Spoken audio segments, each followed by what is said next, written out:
Which cartoon characters do you find scary and why?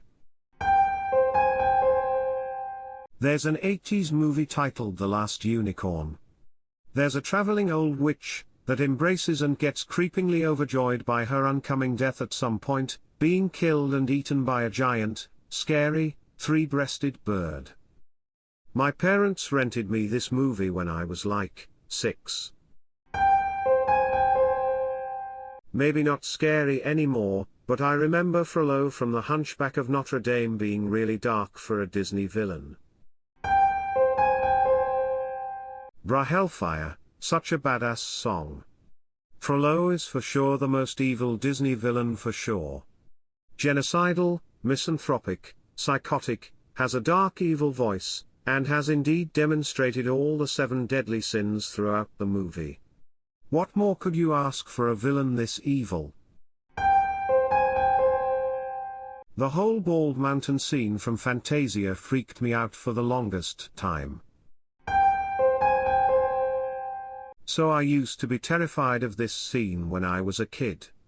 I grew up in a deeply religious Southern household and the devil was real. I just knew it. So I decided to re-watch the movie recently with my kids. My husband and I are atheist and we've raised our kids without religion. I paused the movie to explain what they were about to see and we continued on.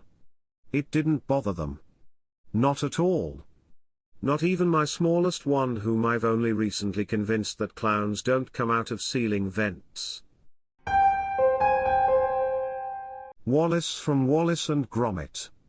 I don't know why, but the mere sight of him triggers my fight or flight response. If the show's playing on TV, I'll leave the room no matter where I am. As a kid, I had nightmares where he'd chase me through places so he could kill me. I hate him with every fiber of my being. Lamau. The man with the yellow hat from Curious George. Motherfucker has no name, is obsessive about his hat and the color yellow, kidnapped a monkey. And this is the shit he chooses to let us know about. Dude has no real job but can afford to live in a swanky Manhattan apartment. What is he hiding? How many dead hookers are buried out at his country house? Personally, for me, I know it's not a popular choice and not at the top of my personal scary cartoon characters list and that you might disagree with me, but I do think it deserves a mention. I find Azula very scary. I agree that she is definitely a badass, but that sinister look and voice sends chills down my spine. What's scarier is not only her backstory but the fact she grew up as a pure maniacal supervillain. Azula is for sure one of the scariest female cartoon characters I've ever seen, and she is only 14. Mai is another one. I know she redeemed, but that gothic appearance and the blades that are suddenly thrown out of her hands scared me too. Edit. Also here's proof of why https://noeameme.com/photos/34980 Avatar The Last Airbender The Legend of Korra. Basically every antagonist in Pinocchio. Including Stromboli, Monstro and especially the coachman. The coachman's devil face gave me nightmares, and his whole scheme of kidnapping boys and having them turned into donkeys is scary shit. What I learned from Pinocchio. Don't be an ass or you will turn into a donkey. Don't go with creepy old men or they will make you preform in Vegas. Don't run away from your dad or he will be swallowed by an evil whale. You can die as a wooden puppet who can't breathe by drowning. Cruella de Vil. When she's driving her car all crazy in the final scene and her eyes go all huge and wonky. Man, fuck that shit. Can't hang? Fucking atrocious, but damn if they didn't hit Cruella's nail right on the fucking head. I'm fond of the comic floating around where all the Disney villains are lamenting that they only wanted to rule the ocean. or only wanted to be invited to the party. And then Cruella just pops in, I only wanted a coat made out of 100 puppies. And every other villain just looks at her in abject horror. It really puts it in perspective. Most of the Disney villains were despicable in one way or another but had reasonable goals tending towards the megalomaniacal. Cruella just straight up wanted to kill and skin 101 puppies and make a fucking coat. That's sociopathic to the extreme. Side note, Once Upon a Time is a fucking awful show, but when they debuted Cruella as a character she rocketed to the top as the best villain on the show, and her backstory basically spelled out that she had an obsession with killing things just because she liked killing. The show as a whole might have been Ghost Reek from the original Ben 10. Dude had an upside down skull for a face, and when he possessed people they had creepy purple eyes that haunted my nightmares. Brother, dude is both badass and scary, true form or not. Ghost Reek is one of my favorite aliens from the show and his story is pretty interesting. I also did find Topic, one of Ben's aliens, to be scary because he can instantly frighten people by showing them his face. Also Big Chill, he's not scary but that phantom moth design kind of was creepy. It was kind of scary when he used his sharp teeth to chew through metal. Edit, oh I forgot to mention Stinkfly, Ripjaws, Guy, Goop, and Wildmutt as well, their appearances look creepy too. In Pinocchio, when the kid turns into a donkey, enough said, the Queen of Hearts and her deck of cards in Alice in Wonderland, especially when they chase her into the hedge maze. And Pete in Mickey's Christmas Carol when he plays the ghost of Christmas future. The opening scene in a Goofy movie where Max starts turning into his dad used to terrify me. Watching it again, that whole movie is terrifying. The opossum, Chuck E. Cheese, Bigfoot, etc. It's not the most aesthetically pleasing movie, but goddamn were those Powerline songs good. Him from Powerpuff Girls. I was more afraid of Abracadabra/Illusion. You know, the zombie magician who just wanted to straight up murder Blossom for looking like the girl who accidentally killed him. And also the clown/mime who took all the color and happiness from Townsville. Courage gets a lot of praise for how scary it was, but I think PPG is a very close second. Edit, oh my god, how did I forget about the crazy fanboy who wanted to keep the girls in plastic boxes forever to complete his collection. Seriously, this show was a hell of a ride. That fucking Honeycombs mascot. I had a dream about that thing. It was chasing down and murdering a group of kids. One kid was trying to run away and the thing fucking grabbed him and slammed him into a metal trash with lethal force. It didn't stop me from eating the cereal, but it did make me clam up during commercials. Dude, I was scared watching that scene as an adult. One of the best shows ever though. Ko the Face Stealer is one of the most ancient and knowledgeable spirits in all of the spirit world. He is a malevolent entity with the body of an enormous centipede-like creature and resides under an ancient tree in the spirit world. His self-chosen name reflects his ability to literally steal the faces of other beings who express emotion and use them at will by blinking. He is terrifying. This will be flooded with characters from Courage the Cowardly Dog. Return the Slab. That shit was creepy as hell. Courage never legitimately scared me, but that episode was so creepy. When I was a kid I loved Courage the Cowardly Dog, but I found most of the episodes creepy, and not too scary. That mummy one is forever ingrained in my head, and gave me nightmares for a week or two. Watching it again 10 years later, at first I didn't realize what was creepy about it, but I'm pretty sure it was its texture and the way it moved and was animated. Everybody except the pink rabbit, Ekis, from our Real Monsters. When it came on, I'd squeeze my eyes shut and peek at the television from behind a pillow. There was an episode where Crumb, the fleshy hairy monster, drops his eyeballs down the sewer and has to go down to find them. I started screaming and was inconsolable because I was worried it would happen to me. Ren and Stimpy, even the voices, the stuff of nightmares. Perfect. The Oath.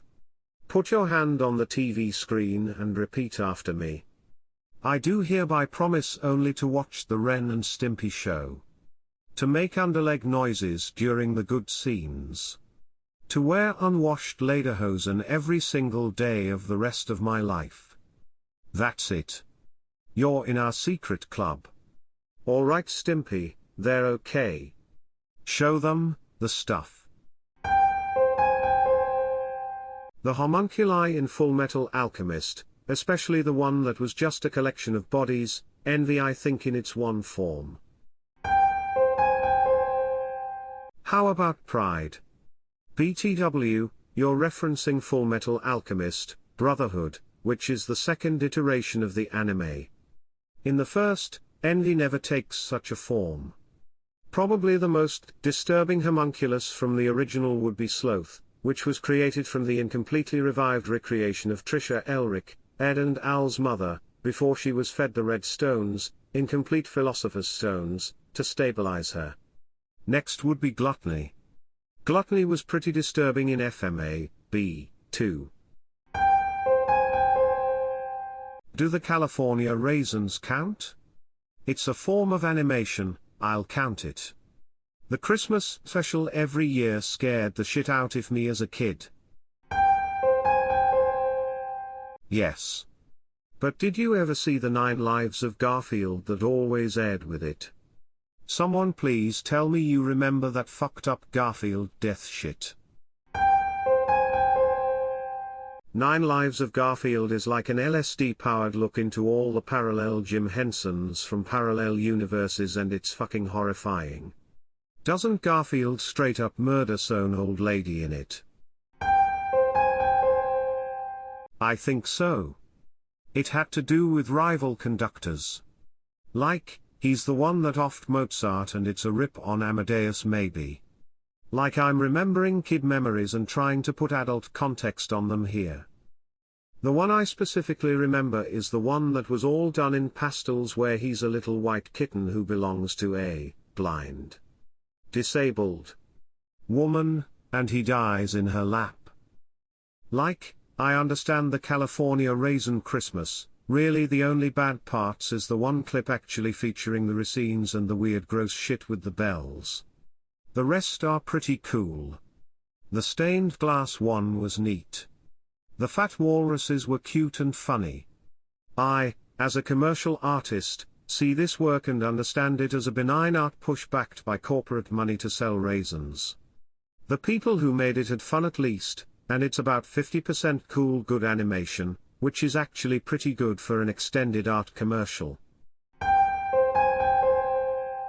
Other thing, https://www.amazon.com/garfields, Scary Tales Jim Craft /DP/0816732930/ref=mp_s_a_1_1 and keywords equals Garfield plus Scary plus Tales and key equals 159487861 and prefix equals Garfield plus Scary and SR equals 8:1. I was exposed to this thing at around 6 years old. It contained some of the scariest stories I've read even as an adult. They are all written in the style of scary stories to tell in the dark, and they all tell of Garfield actually getting killed by a lot of things. It turned me goth, and I take a D4 roll psychic damage every time I see an orange cat. Listen, I guess I needed a quick therapy session about 80s commercial animation on the internet tonight. Just checking to make sure it's still the same universe. Furthermore, while there are artistic problems of our taste, it overall as a thing does not cause me to question my sanity like viewing the Necronomicon would. The 9 Lives of Garfield is the second most distressing actually licensed Garfield product, and it makes me feel like I took LSD and licked the void, and the void was infinite toasters in infinite bathtubs forever. And like, I'm a woman who did a tab of acid alone in my basement and watched The Dark Crystal and was fine. However, I also watched Jacob's Ladder on mushrooms at one point, and because of that I don't think I'll ever truly be fine again. I always think that it's funny that this and the other horrid thing that I'll mention in a second are actually licensed Garfield merch and fit perfectly in canon with /Imsrajon, but most of the people there are too young to remember these things existing. As for the I know it was intentional, but the Lich from Adventure Time is flat out terrifying. Adventure Time used to be pretty funny when I was a kid. But watching it years later, it gives me this weird, eerie vibe about it, like something's not right. The creepiest episode in my opinion, was where Jake gets head injury, Finn broke his leg, and the entire Bubblegum Kingdom disappeared. I was having nightmares about it for weeks. Not just Sid, his toys as well. The Toy Story universe is secretly a dark place. Not only do toys come to life, but so do any inanimate objects you usually play with, including sex toys. An R-rated Toy Story would be a lot like Sausage Party. Oh, and since I just mentioned Sausage Party, it is also undoubtedly a scary cartoon, and yes, it is R-rated. What would this thread be if we hadn't mentioned it? Seth Rogen was trying to pull a prank with this film by using marketing to make it look like a kids' movie to make parents believe they could take their kids, and then they finally find out it's R-rated and instantly change their mind. I wouldn't even dare to talk about that ending in Sausage Party. It becomes nightmare fuel once mentioned. The lamp from The Brave Little Toaster, and because he's scary AF.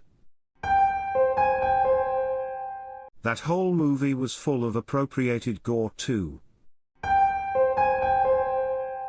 Right? They watched that dude in the parts shop rip open an old appliance and tear out what are effectively his organs. They all look horrified. Weirdly, later in the junkyard they get hit with a muffler after a car gets crushed, and they don't seem all that fazed by it.